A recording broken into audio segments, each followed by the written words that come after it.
If you had to translate Christmas into Chinese, what would you call it? Christ Day? Santa Day?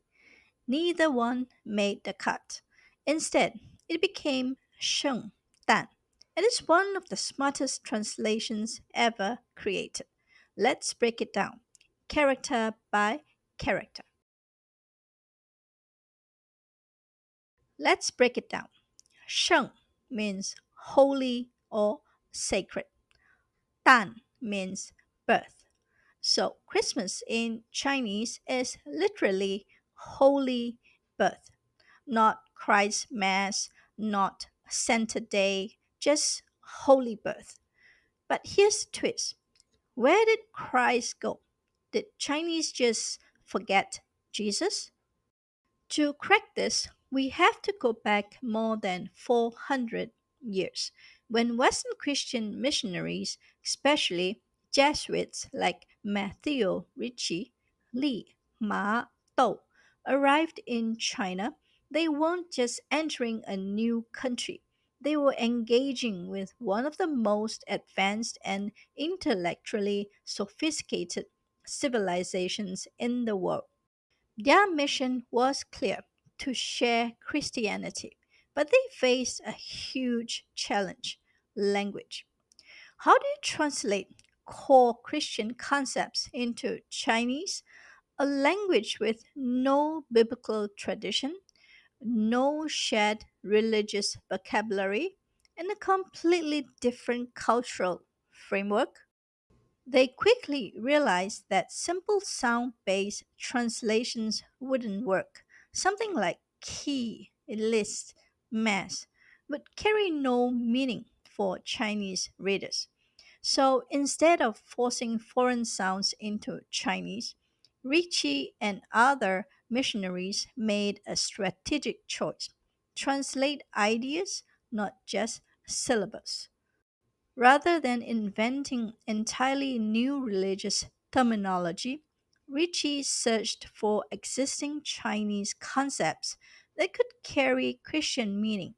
For example, to describe the Christian God, he used Tian Zhu, meaning Lord of Heaven, a term that resonated deeply with Confucian ideas of a supreme moral authority. For Christ himself, they did use a sound based translation, 基督. But when it came to the holiday, they made a different decision. Instead of translating Christmas phonetically, they focused on its core event, the moment that matters most in Christian theology: the birth of a holy figure. So the name of the holiday wasn't built on sound, it was built on meaning. This was not an accident, it was a deliberate, thoughtful choice: meaning over sound. Let's play bad translation bingo. So, what other options did they have? First, sound based translation. Something like Kee-lee-sz-mah-sz, pure nonsense, empty syllables, zero meaning. Second, literal translation of Christ's Mass. 基督弥撒, way too long and worse. Mass meant absolutely nothing in the Chinese cultural context. Thirdly, center focused translation. 老人节. This strips away all religious meaning. And this is exactly why Sheng Dan was the perfect middle path. The character Sheng already existed as a word of the highest respect, used for emperors, sages, and moral exemplars, and Dan was traditionally used to describe the births of great sages, including Confucius. So when they chose Sheng Dan, they were effectively saying, "This is the birthday of a sage, a holy one, your Western equivalent of a revered teacher." The term was culturally resonant. It was respectful and, most importantly, it was instantly understandable. It didn't force foreign sounds onto the language. It offered a familiar concept instead. And that right there is translation gold. Here's where it gets really interesting. Once Chinese defined Christmas as 圣诞, holy birth, everything else followed naturally, not by copying English words, but by building meaning outward from the core idea. Think about what happened next. Once 圣诞 existed, Chinese didn't need to invent brand new, unrelated words. Instead, it simply attached 圣诞 to everything that appeared around it. A Christmas tree wasn't given a foreign sounding name. It became 圣诞树. Shu means tree. Presents exchanged during this event, 圣诞礼物. 礼物 means gifts.